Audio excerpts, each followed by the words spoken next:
47 বছর ধরে মার্কিন যুক্তরাষ্ট্র ইরানের বিরুদ্ধে একের পর এক অসংখ্য স্যাংশনস আরোপ করেছে।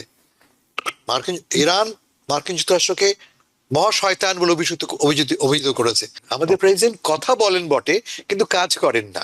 বলে এই কথা নিয়ে এত এত উত্তেজিত হবে না। উনি বলেন অনেক কথা, তার নিজস্ব ডোমেস্টিক অডিয়েন্স আছে, তার কিছু কিছু অভ্যাস আছে, সোশ্যাল মিডিয়া আছে, কিন্তু অন দ্য ফিল্ড আমরা কি দেখছি? দুই পক্ষই তো বসছে, দুই পক্ষই কিন্তু আগ্রহ প্রকাশ করছে এই শান্তি প্রক্রিয়াটাকে ধরে রাখতে। ইরান এবং আমেরিকার মধ্যে এখন যে ফেজটা চলছে, এটি হওয়ার কথা ছিল এটা গঠনমূলক, অর্থাৎ অনেকদিন তো যুদ্ধ হলো, আসো এবার আমরা একটু সামনে কিভাবে শান্তি প্রতিষ্ঠা করা যায়, তুমি কিছু ছাড় দিলে আমি কিছু ছাড় দিলাম, 14 দফা বিষয়গুলো কিভাবে কার্যকর করা যায় সেই ধরনের বিষয়।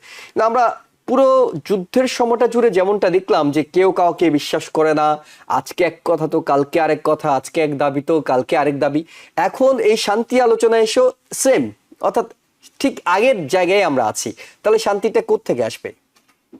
ধন্যবাদ জুয়েল। স্বপ্নার ভাই, সালাম আলাইকুম। ওয়ালাইকুম আসসালাম। পরে দেখা হলে ভালো লাগছে। জুয়েল, আমি তোমার সঙ্গে একমত নই। তুমি বলছো যে জি, যুদ্ধাবস্থা চলছে না, যুদ্ধাবস্থা চলছে না। এখন যেটা হচ্ছে, এটাকে বলে কনফিডেন্স বিল্ডিং মেজার। আমাদেরকে আস্থার অভাব আছে, আস্থাটা বাড়াতে হবে। 47 বছর ধরে এই দুটি দেশ একে অপরের সঙ্গে কার্যত যুদ্ধে লিপ্ত ছিল। এই 47 বছর ধরে মার্কিন যুক্তরাষ্ট্র ইরানের বিরুদ্ধে একের পর এক অসংখ্য স্যাংশনস আরোপ করেছে। ইরান মার্কিন যুক্তরাষ্ট্রকে মহাশয়তান বলে অভিহিত করেছে এবং তার নিন্দা করেছে, তার ধ্বংস চেয়েছে।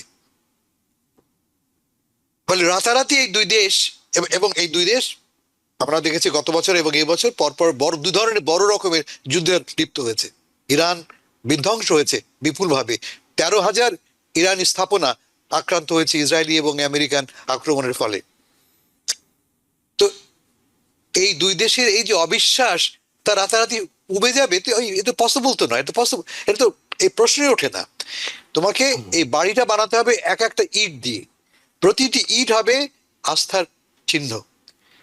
শুরু হয়েছে সেই ইট দিয়ে বাড়ি বানানোর চেষ্টা, এবং দুই পক্ষই কিন্তু এই বাড়ি বানানোতে, এই শান্তির বাড়ি বানানোতে আগ্রহী। এটা মোর ইম্পর্টেন্ট ব্যাপার, বুঝতে হবে। মানে একটু কি ব্যাখ্যা করবেন? 2 দিন পর পরই হুমকি দিচ্ছি যে আবার কিন্তু যুদ্ধ শুরু করব, এবার কিন্তু শোচনীয়ভাবে তোমার অবস্থা খারাপ করে দেব, মানে এই হুমকি দিয়ে কি আস্থাটা বাড়ানো যায়? কখনো আপনি আপনার বন্ধুত্ব করতে পারবেন? হুমকি দিচ্ছে আমাদের প্রেসিডেন্ট কথা বলেন বটে, কিন্তু কাজ করেন না। বলে এই কথা নিয়ে এত এত উত্তেজিত হবে না। উনি বলেন অনেক কথা, তার নিজস্ব ডোমেস্টিক অডিয়েন্স আছে, তার কিছু কিছু অভ্যাস আছে, সোশ্যাল মিডিয়া আছে, কিন্তু অন দ্য ফিল্ড আমরা কি দেখছি? দুই পক্ষই তো বসছে। দুই পক্ষ শুধু বসছেই না, দুই পক্ষ অগ্রগতির কথাও বলছে। কি অগ্রগতি হয়েছে আমি এক্সাম্পল দিই। ইতিমধ্যে মার্কিন যুক্তরাষ্ট্র সম্মত হয়েছে ইরানের যে অর্থ জমা আছে তা অংশবিশেষ রিলিজ করতে। রিলিজ হয়নি, এক। আর 2 নম্বর, তার চেয়ে বড় কথা, বড় লাভ যেটা, তা হচ্ছে মার্কিন যুক্তরাষ্ট্র ইতিমধ্যে ইরানকে তার তেল বিক্রির অনুমতি দিয়েছে। ফলে ইরান ইতিমধ্যে কিন্তু বিপুল পরিমাণ অর্থ সংগ্রহ করছে তেল বিক্রি দিয়ে। থার্ড ইম্পর্টেন্ট এলিমেন্ট হচ্ছে যে এতদিন পর্যন্ত মার্কিন যুক্তরাষ্ট্রের নিষেধাজ্ঞার কারণে Iran dollar system, Swift system ব্যবহার করতে পারতো না। সেই সিস্টেম ব্যবহার করার সুযোগ তার আবার শুরু হয়েছে। এগুলি সবই পজিটিভ লক্ষণ। সবচেয়ে বড় যে কথা হচ্ছে যে দুই পক্ষই কিন্তু আগ্রহ প্রকাশ করছে এই শান্তি প্রক্রিয়াটাকে ধরে রাখতে। আমি আবারও বলি, দুই পক্ষের ট্রাস্টের ঘাটতি আছে, আস্থার ঘাটতি আছে। আস্থার ঘাটতি বাড়াতে আগ্রহী অনেকেই আছে। ইসরায়েল তো আছেই, আমেরিকার ভেতরেই অসংখ্য শক্তি আছে যারা চায় না এই শান্তিটা স্থাপিত হোক। এই যে চুক্তিটা হয়েছে আমেরিকার সাথে ইরানের, 14 দফা চুক্তি কথা বলছি আমরা, বা চুক্তি তো না, MOU বা খসড়া বলতে পারি এটাকে আমরা, রূপরেখা বলতে পারি আমরা। দলের ভেতরেই ট্রাম্পের ঘনিষ্ঠ সমর্থকেরাই খুশি নন। তারা বলছেন যে ট্রাম্প এই চুক্তির মাধ্যমে ইরানকে বিপুল পরিমাণ ছাড় দিয়েছেন। আমি লিখেছি যে এই চুক্তির ফলে ইরান 12 গোল দিয়েছে, যুক্তরাষ্ট্র বড় 2 গোল দিয়েছে।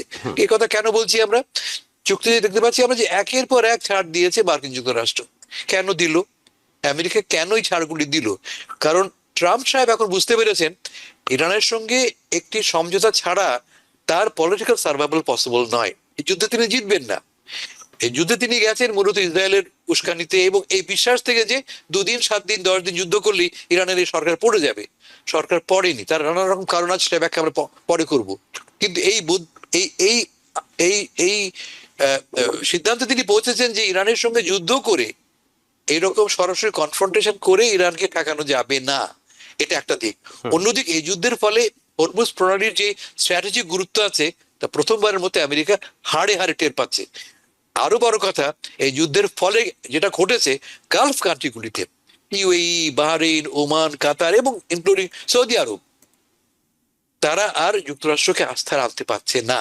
কারণ আমরা কি দেখেছি, এই যুদ্ধের সময় মার্কিন যুক্তরাষ্ট্র সব এখানে 13টা তার সামরিক বেজ আছে, তারা তো একটা বেজও তো সাহায্য করেনি ইরানকে, সাহায্য করেছে কাকে?